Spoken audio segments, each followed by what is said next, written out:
Hello everybody, and welcome to our final installment on ending an affair.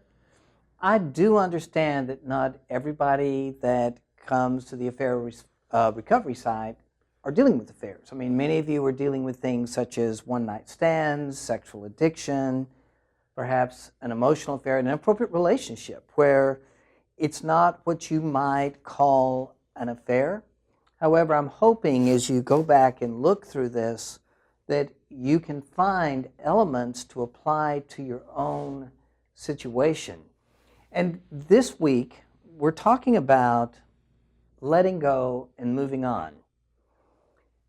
And part of that just requires gaining perspective. In the newsletter, I actually talk a little bit about the stages of grief, that are denial, anger, depression, we call the bargaining stage. But it's also about acceptance, and it's gaining enough perspective, kind of being able to stand back and kind of know why I'm doing what I'm doing. So I want to tell you a story about someone I worked with and how she came to that point.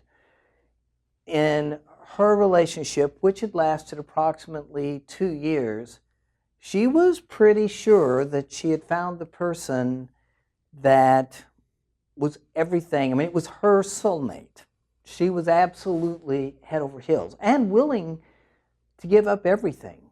But changes that her husband made, her children, made her begin to question whether or not that was her best course of action. And so she decided to go no contact with her affair partner for a season as she and I worked talking about that relationship so that she could gain perspective. Because she knew at one level things had been a bit crazy. And in the beginning, I asked her, are you ready to kind of write a letter of termination?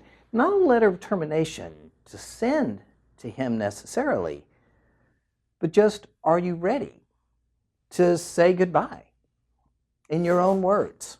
And she let me know clearly for the first 6 months as we processed through things that she wasn't. There was a lot of work she had to do. Part of it was just talking over and over to gain that perspective, letting go of resentments that she'd even held toward her own mate. And I remember clearly the day she came into my office and she said, "You won't believe what happened today." And I said, "What's that?" And she said, "Today is the first day that I didn't wake up and think of Sam." She said, "Because every morning he's the first thing I would think of. He's the last thing I would think of before I go to bed. It's like he was stuck in there. When my husband would say stuff, I would think, well, Sam would have said this."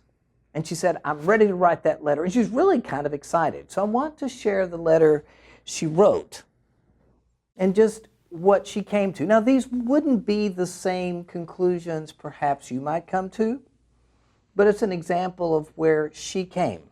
Again, this wasn't meant to send to Sam.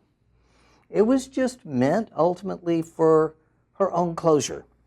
So she wrote, "Dear Sam, for 2 years now, I've struggled with countless things.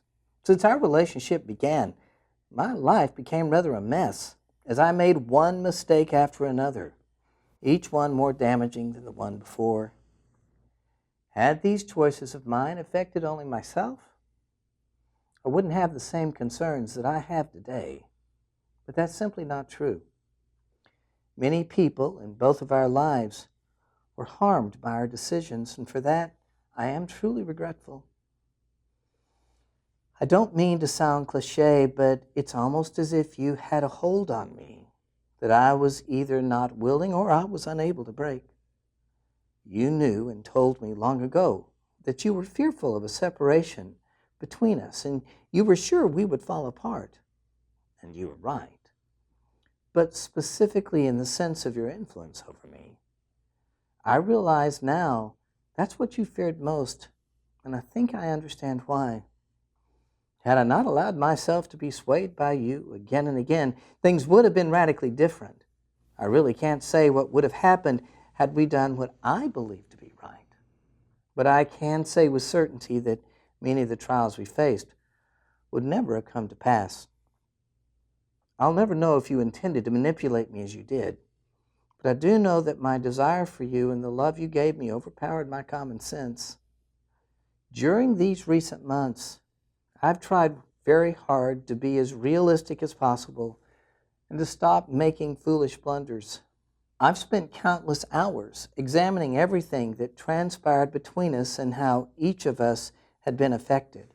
Actually, I think most of those countless hours were in my office because we talked so much about Sam. Two things have become clear to me, and this is the perspective she gained.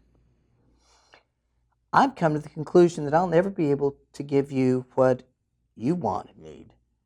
I finally comprehend that you can't come first in my life because there are far too many before you who have rights to me. I also know I could never tolerate your dishonesty. Oh, I'm sure it's hard to believe considering the deceit you watch me perpetrate, but I'm essentially an honest person, and I've been honest with you. From the beginning, I knew that you lied to me often and usually about insignificant things. I believe, however, that over time, as you became secure, you wouldn't feel the need to sensationalize and that would pass. Unfortunately, that wasn't to be. Sam, if there's any one thing that tainted my heart, it's your need to manufacture. It would be senseless, but I could fill pages with verified instances of your fabrications. Sadly, the end result is I've come to question everything you told me, and I fear I could never trust you or feel the trust that I require. Therefore, I'm moving on. As I look back in my own relationship,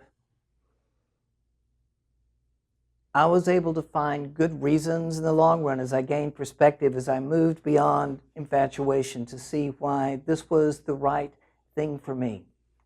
If your mate's willing and allows you to have a second chance, if you've got an opportunity to do a do-over, when you come to that place where you can let go and begin to move on, I want to encourage you. Take advantage of this. Let this serve as a catalyst to transform you. I seriously doubt that what was before in your marriage is the best you could do. I want to encourage you to transform the loss